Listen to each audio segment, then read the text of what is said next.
Number 9. An insane murderer. On September 11, 2014, a horrifying crime took place as a man brutally murdered and dismembered his ex-girlfriend. Joseph Albert Oberhansley, who was 34 years old at the time, entered into a relationship with 46-year-old Tammy Jo Blanton. In June 2014, Oberhansley moved in with Blanton, and it did not take long for the situation to take a dark turn. Disturbingly, he began deluding himself, assuming the persona of a deity and referring to himself as Zeus. The violent incident unfolded when Blanton made the decision to end the relationship and change the locks on her house. On September 11th, Oberhansley tried to forcefully enter the home, prompting Blanton to contact the police. While he eventually left, concern arose when Blanton failed to show up for work the next day, raising alarm among her co-workers. During a phone call placed by one of her co-workers, a man pretending to be Blanton's brother answered but was recognized as Oberhansley. The police were alerted, and during a welfare check, officers discovered Oberhansley in possession of a blood-stained brass knuckle. Upon entering the house, they were confronted by a horrific scene, with blood scattered throughout and a gruesome sight concealed by a shower curtain, a mound of flesh in the bathtub. Blanton's lifeless body was found hidden in the bathtub, her head bearing a fatal hole with exposed brain matter. Fragments of her skull lay near her knees. The investigation further revealed blood on various kitchen utensils and tools, as well as body tissues discovered in a trash can beneath the sink. Blanton had suffered 25 stab wounds during the attack. Oberhansley later confessed to consuming parts of her brain and heart, claiming that they harbored demonic entities.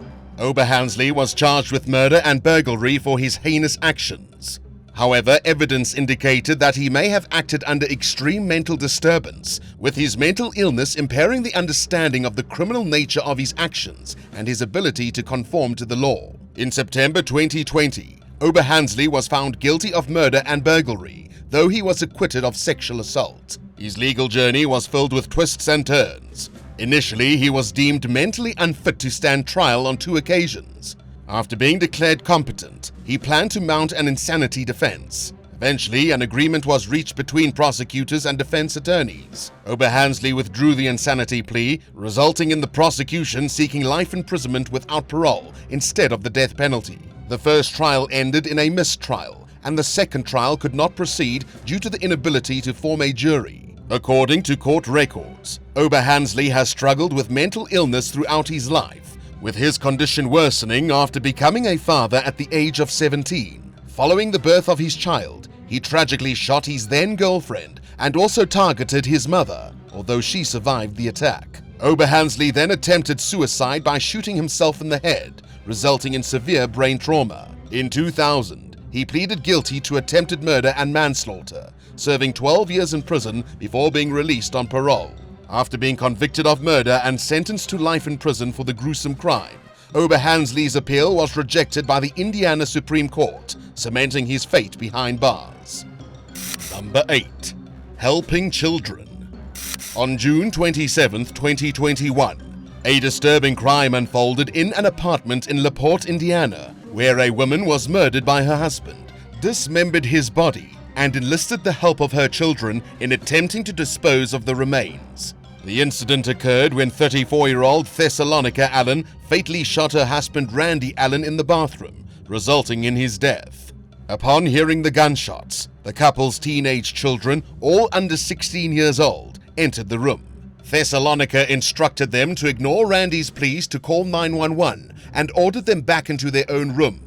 The following night, the children were awakened and asked to assist in moving Randy's lifeless body into his car, but they found the body too heavy to handle. The situation took an even darker turn when Thessalonica returned home the next day wielding an axe. She proceeded to sever Randy's legs from his body, and the children reluctantly helped to place the remains into a tote. The police later discovered the tote concealed in a closet in the daughter's bedroom. Shockingly, the children revealed that their mother intended to transport the body and the vehicle to South Bend to set on fire. Thessalonica's arrest came about after her ex-boyfriend, also the father of one of her children, alerted the authorities about the crime. He had visited her apartment in response to her claim that Randy had been physically abusing their child. To his horror, Upon arrival, he was shown Randy's body stored in a closet. Refusing to assist Thessalonica in moving the body, he accompanied her in the car as she drove him home, during which she discarded a firearm out of the car window. During the drive, she confessed to shooting her husband, claiming self-defense due to his abusive behavior towards her and their children. Upon her arrest, Thessalonica informed the authorities that Randy had been physically assaulting her and she had shot him during a fight. However, the children provided a conflicting account to the authorities, claiming that Randy had been helping them with a computer task when he discovered a concerning website that their mother had visited. An argument between the couple ensued in the bedroom, culminating in a gunshot that the children heard.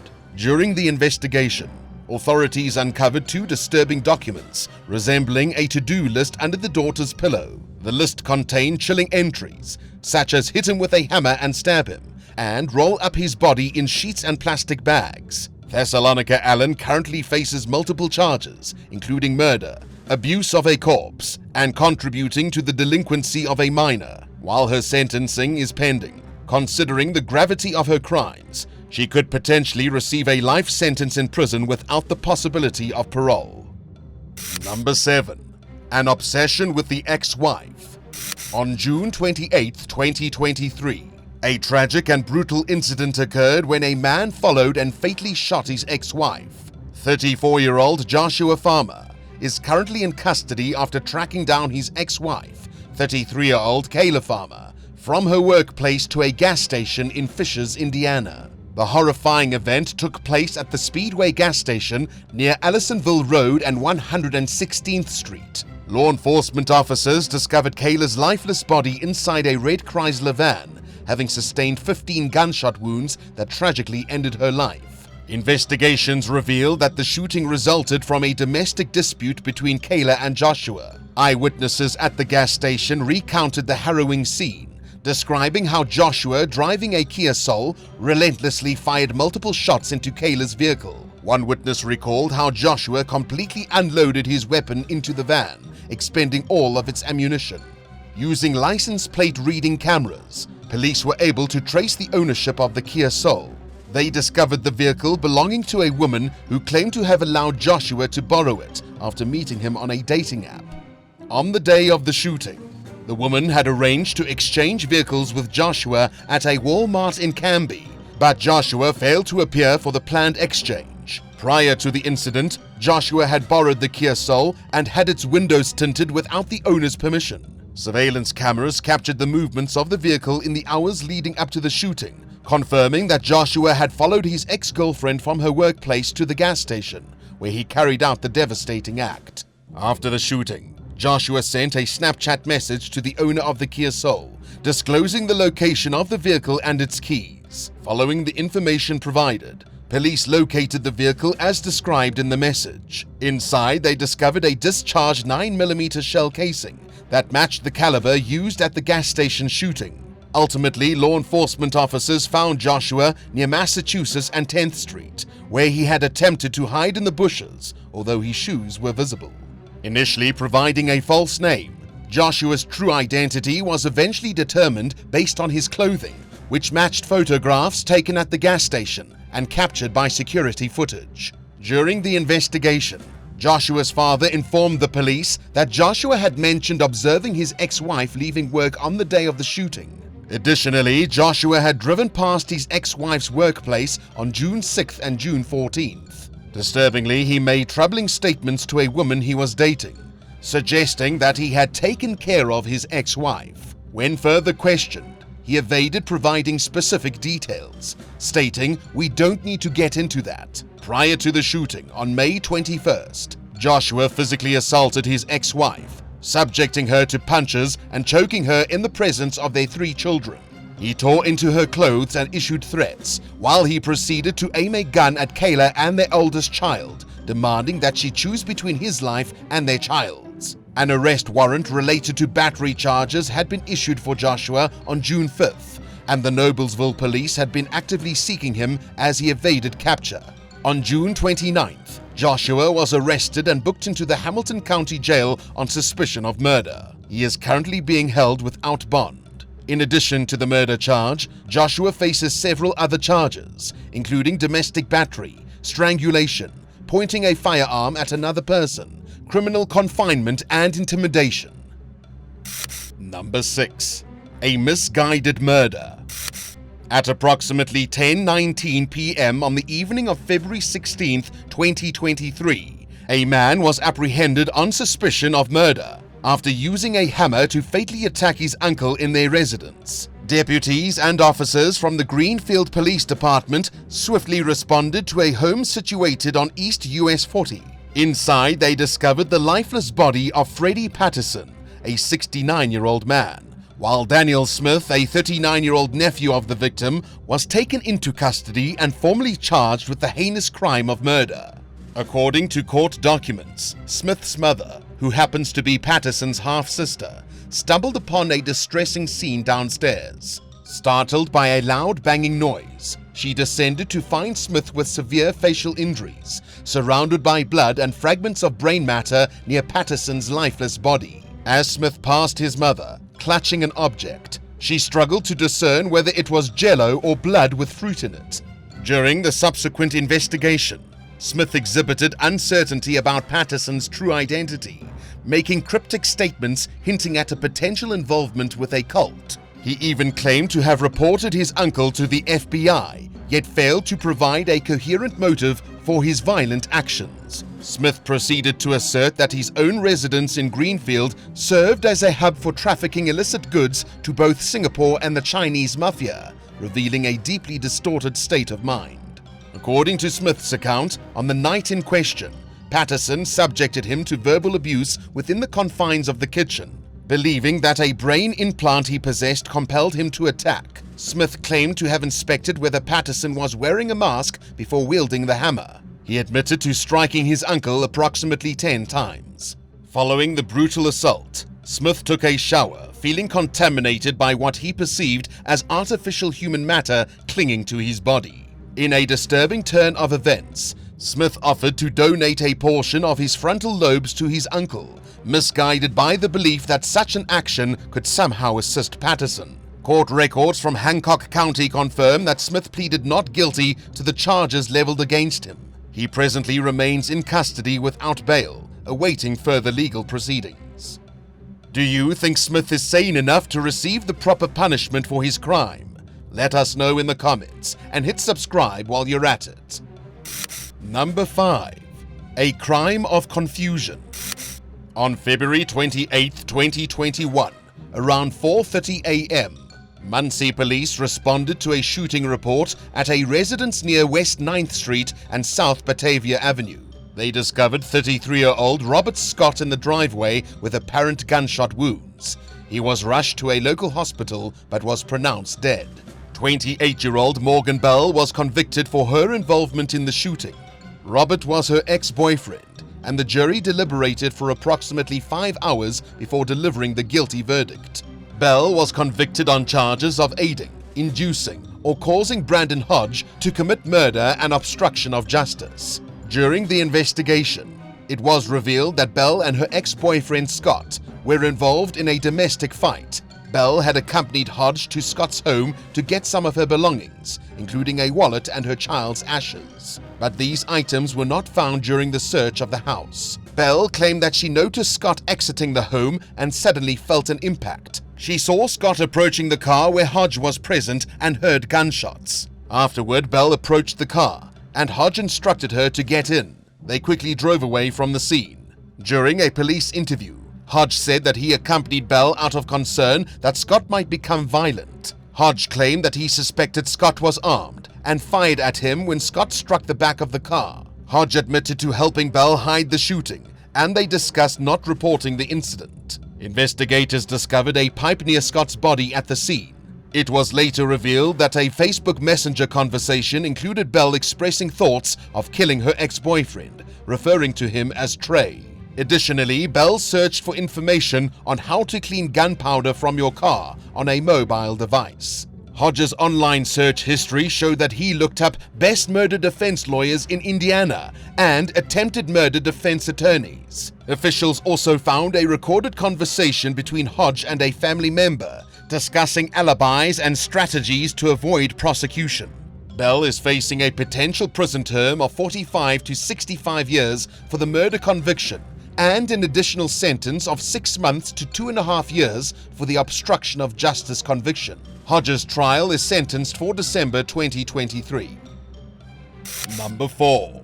A mother brutally stabbed. On April 24, 2023, around 12:23 p.m., a 31-year-old man named Kyle Braun was accused of a violent attack on his 59-year-old mother, Susan Early, which resulted in her being stabbed in the head. The incident took place when the Brownsburg Police Department got a report of a stabbing in the 1500 block of Midnight Pass. On getting there, officers discovered Susan lying on the ground in the front yard. She had multiple stab wounds and there was still a large kitchen knife stuck in her head. According to reports, Susan informed the officers that her son Kyle had assaulted and beaten her inside their kitchen of their home. Concerned neighbors who witnessed the incident shared with police that Kyle had fled the scene on foot and provided information on the direction he had taken. After a brief search, the police found Kyle and arrested him without any resistance. Due to the severity of her injuries, Susan was rushed to Eskenazi Hospital in critical condition, where she underwent emergency surgery for her wounds. Meanwhile, Kyle was taken to the hospital as well to receive treatment for superficial wounds on his hand. Following his treatment, he was released and booked into the Hendricks County Jail. He now faces charges of attempted murder and 2 counts of battery by bodily waste on an officer.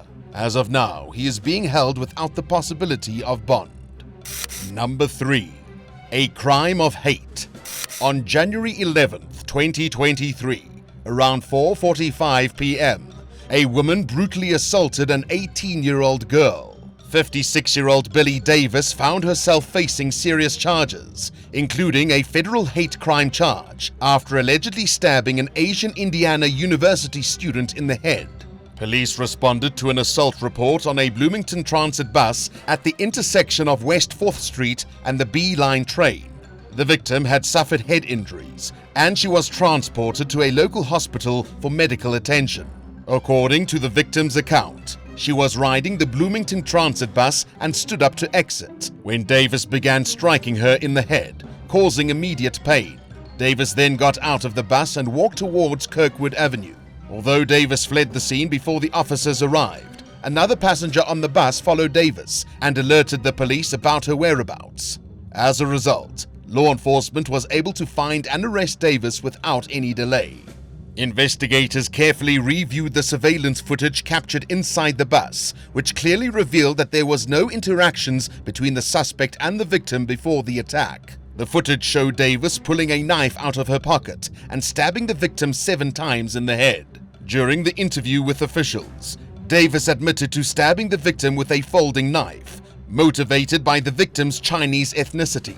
She said that her actions were driven by a belief that it would be one less person to threaten the country. Davis was taken into custody and charged with multiple offenses, including attempted murder, aggravated battery, and battery with a deadly weapon.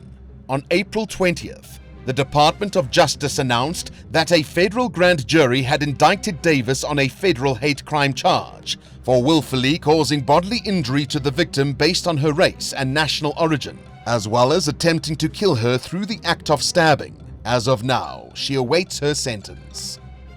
Number 2. A Merciless Shooting. On April 18th, 2023, a man entered a guilty plea to avoid the death penalty for the brutal killings of his ex-girlfriend and her grandmother outside a factory in 2021. Authorities revealed that Gary Ferrell had pleaded guilty to 2 counts of murder. He claimed to have intellectual disability as part of his plea to spare himself from the possibility of being sentenced to death. The incident unfolded on the afternoon of August 18, 2021, when Ferrell arrived at the NHK factory of Indiana 28. He parked his vehicle next to 62-year-old Pamela Sled's black Chevy and then ordered his ex-girlfriend, 21-year-old Promise Mays, who happened to be Sled's granddaughter, to exit Sled's car. As May stepped out, Ferrell attempted to force her into the trunk of his own vehicle. Security footage from the factory obtained by prosecutors captured the horrifying scene of the attempted kidnapping and killings. During the ordeal, Ferrell pulled out a semi-automatic handgun and threatened Mays. Sled, showing immense bravery, intervened and went up to Ferrell in an attempt to reason with him, but Ferrell responded by pointing the firearm at Sled. Scared, Sled tried to escape, but Ferrell mercilessly shot her 3 times. Mays, refusing to comply with Ferrell's demands to enter the trunk, sought refuge behind his car. He then callously shot Mays and ran over her while hastily leaving the parking lot. In the aftermath of the crime, law enforcement managed to catch up with Ferrell on the state highway. A pursuit ensued, with police chasing Ferrell through Frankfort. The chase finally came to an end when Ferrell crashed his vehicle in a construction zone. According to court records, prosecutors filed a request for the death penalty on August 24, 2021, prior to Ferrell's plea deal. As of now, he awaits his sentence. Number 1. The Drunken Fight. On September 9, 2021, a man was found guilty of murder of his girlfriend, whose body was discovered in a shallow grave. According to Bartholomew County Sheriff, the events unfolded when 40-year-old Patrick Doyle was arrested on charges of possessing child pornography. While in custody, he confessed to a detective that he had killed his girlfriend, 37-year-old Heather Stuver. She had been reported missing by her parents in late August 2021.